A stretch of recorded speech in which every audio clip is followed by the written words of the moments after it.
The epic life of Leo the lion in the vast, sun-soaked plains of Africa, where golden grasses swayed in the wind and the blue skies stretched endlessly, there was a mighty lion named Leo the lion. His life began on a warm, quiet evening, when the winds whispered through the trees and the moon cast a gentle glow over the savannah. Leo the lion was born to the proud lioness, Lila the lioness, who was part of the great pride led by the powerful King Kazi the lion. This pride was known for its strength, its unity, and its long lineage of kings and queens. Leo the lion's arrival was a moment of great joy. As he was born beneath the cool shade of an acacia tree, the savannah seemed to pause, as if the land itself was welcoming the new life into its fold. His tiny, delicate body was covered in soft golden fur, and his eyes were still closed as he nuzzled into his mother's warm side. Lila the lioness purred softly, feeling the weight of responsibility and love as she cared for her newborn cub. The first few weeks of Leo the lion's life were spent in the safety of his mother's den. Lila the lioness watched over him and his siblings, providing them with milk, warmth, and comfort. But even in these early days, the sounds of the wild were never far. The distant calls of birds, the rustling of leaves, and the occasional roar of a lion could be heard in the distance. Leo the lion's ears twitched at every sound, his curiosity growing with each passing day. As Leo the lion grew stronger, his eyes slowly opened to the world around him. The golden grasses of the plains, the towering acacia trees, and the wild animals that roamed the land all became a part of his world. At about 2 months old, Leo the lion was able to stand on his wobbly legs, taking his first tentative steps into the world. The pride, including his mother, father, and aunts and uncles, watched over the cubs with great care. Lila the lioness often took them on short walks through the savannah, teaching them the ways of the wild. Leo the lion, always eager to learn, followed his mother closely, his little paws kicking up dust as he trotted along. The plains were teeming with life, each animal having its own rhythm and role.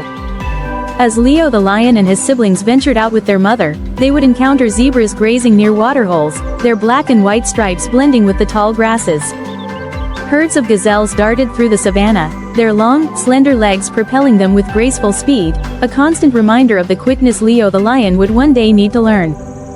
Elephants lumbered past in the distance, their massive bodies casting long shadows as they trumpeted their calls. The cubs marveled at the elephant's size and strength. Leo the lion imagined what it would be like to have such power. Birds filled the skies above, their colorful feathers flashing in the sunlight. From the majestic vultures circling high above, to the playful lilac-breasted rollers swooping down to snatch insects from the air, the savannah was alive with movement and sound. Sometimes, Leo the lion would chase after the birds, his little legs carrying him as fast as they could, only to stop when he realized the creatures were far too quick for him. By the time Leo the lion was 6 months old, he was becoming more independent. His playful nature emerged, and he spent much of his time wrestling with his siblings, chasing each other through the tall grass. The cubs learned how to stalk prey, though their attempts at hunting were still clumsy. Leo the lion often found himself fascinated by the graceful gazelles that dotted the plains, their sleek bodies moving effortlessly through the grass. But Leo the lion was still a cub, and hunting would come later. For now, he was content with his games, his boundless energy, and the safety of the pride. One day, while out exploring with his mother and the pride, Leo the lion encountered a pair of cheetahs darting across the plains. Their speed was breathtaking, faster than anything Leo the lion had ever seen.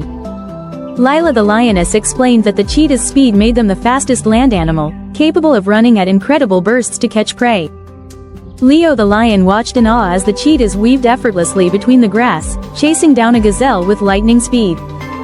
He learned then that every creature had its own unique strength, and that the savannah was a place where survival depended on different skills. As Leo the lion reached 1 year old, his body began to grow. His golden fur thickened, and a few faint tufts of mane started to sprout along his neck. He was no longer just a cub, but a young lion, learning the ways of the pride. Lila the lioness continued to teach him the art of patience and strategy, how to stalk, how to listen to the wind, and how to be still. Leo the lion learned that survival in the wild required more than just strength, it required intelligence, timing, and the ability to work together. One hot afternoon, as Leo the lion practiced stalking with his pride, he saw a family of giraffes grazing by the trees. Their long necks swayed gently as they nibbled leaves from the tops of acacia trees. The cubs marveled at the giraffe's size and grace. But they also learned an important lesson that day. The giraffes, though peaceful, had strong legs and sharp hooves. When threatened, they could deliver powerful kicks that could knock a lion off its feet. Leo the lion's respect for all the animals around him grew, as he realized that each creature, no matter how big or small, had its role in the balance of life. King Kazi the lion, Leo the lion's father, was a majestic lion. His golden mane flowed in the breeze, his powerful muscles rippling beneath his skin. Leo the lion looked up to his father with awe, seeing him as the embodiment of strength and wisdom. King Kazi the lion often led the pride on hunts, using his powerful roar to communicate with his fellow lions. Leo the lion watched closely, learning the rhythm of their movements, the way they communicated without words. But life in the wild was not without its challenges. One day, the pride encountered a rival group of lions, an older, more aggressive pride that sought to claim the land. A fierce battle ensued. King Kazi the lion fought valiantly to defend his pride, but the rival lions were strong and determined. Leo the lion, his heart pounding with fear and adrenaline, fought by his father's side. He was young, but his courage shone through. The battle raged through the night, with roars echoing across the savannah and the dust swirling in the air. In the end, King Kazi the lion's strength and the loyalty of the pride drove the invaders away, but not without a cost. King Kazi the lion was injured, his once mighty form battered by the fight. For the next few months, Leo the lion's role in the pride became more prominent. He helped to protect the younger cubs and take on some of the leadership responsibilities. It was during this time that Leo the lion realized the weight of what it meant to be a king. His father's injuries healed, but King Kazi the lion grew older, and Leo the lion began to see how the passage of time affected even the strongest of lions. By the time Leo the lion turned 5, he was a majestic lion in his own right. His mane had grown thick and dark, and his muscles rippled with strength.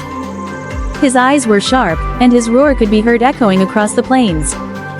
He was ready to take on the responsibilities of leadership, and when the time came, Leo the lion challenged his father for control of the pride.